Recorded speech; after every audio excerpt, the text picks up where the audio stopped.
And especially for the younger guys, what is the goal of having them here? The goal of having the younger guys here? Yeah. Well, you just heard about the announcement about Kentucky.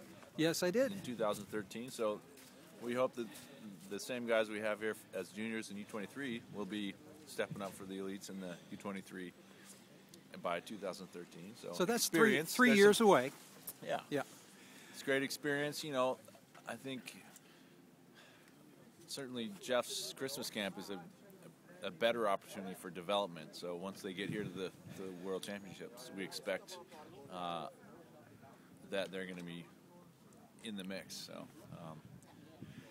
you know, it's such a learning curve to go from juniors and you know, many of them getting their ass kicked and then moving up into U23s, and some guys even like Danny who basically I think went undefeated domestically. Yeah.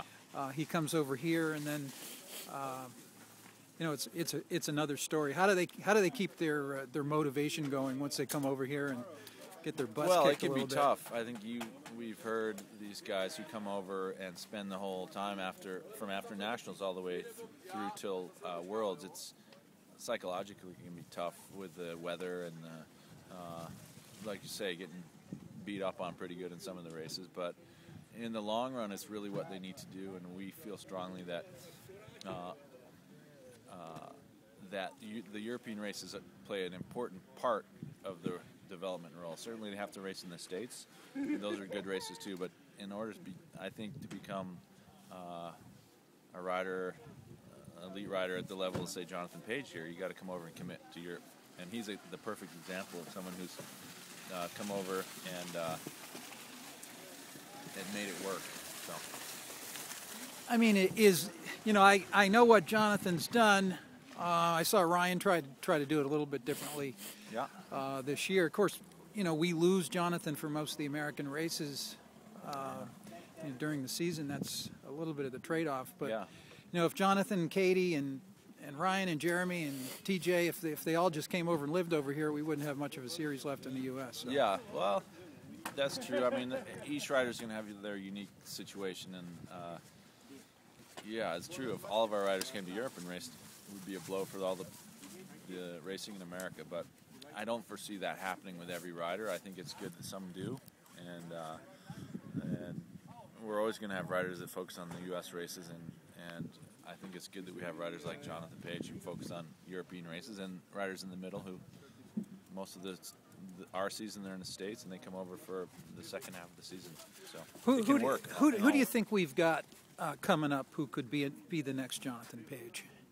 Oh, it's hard to know, but we have a lot of good juniors. I think the news about Louisville is going to really motivate people to some of our younger riders to really commit to cyclocross. So right now, I mean, you can look at guys like Summerhill, Luke Keogh, and Zach McDonald. Keogh and Zach McDonald, first-year U23 riders, and they're both really some of the best in the States. So I'm optimistic about them. And then we look to juniors like, well, all the juniors on this team are good, but any of the juniors that are on our World Championship team could turn into the Page. It's just into a rider as good as Page, but it just sort of depends on how their career goes and how they develop. So it's really hard to know at this point who's going to be the next big rider. You know, what about on the women's side? You know, there's this tremendous gap between, you know, domestic women's racing and then all of a sudden jumping into the elite ranks over here in Europe. They don't have the U23. They don't have the whole junior scene going on. You mean from the young, the young women, perspective of a young rider. Yeah, there's. How do we get the next Katie Compton? Well, the great news is that I think women's racing in the States is almost in a better spot than it is in Europe in terms of prize money, respect, and field sizes. And you can hear Katie say the same thing. So we have the events and the venues in the States for the women, and of course there's that jump in the States too from juniors straight up to elite, like you talk about. So it's a quantum leap from riding in the junior field to riding in the elite women's field. But the events are there and the respect is there, and I think the teams are picking up these younger riders, and I think we have some really good young women riders that are be motivated and inspired by Katie and you know, Meredith and Amy. And Amy's a good example of someone who's young and has been able to hang. I don't even think Amy's 23 yet, is she?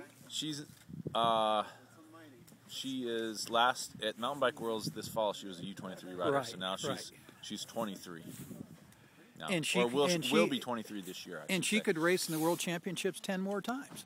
Exactly. She's young and she was top 10 last week. Our better women are in their late 20s, early 30s. So yeah, she's got a lot more years to develop. And as long as she doesn't. A lot of times the burnout is a factor at that age. So hopefully she takes her time and does things the right way. And I think she will. She's got a good team behind her with Luna, and I think I have a lot of hopes for her on the mountain bike and for cross. She, in my opinion, also she's got a great chance if she stays with that program. She's got a good attitude as well, so that's good to see. Well, thank you, Mark. You're welcome. We'll see you at the races. See you early tomorrow morning.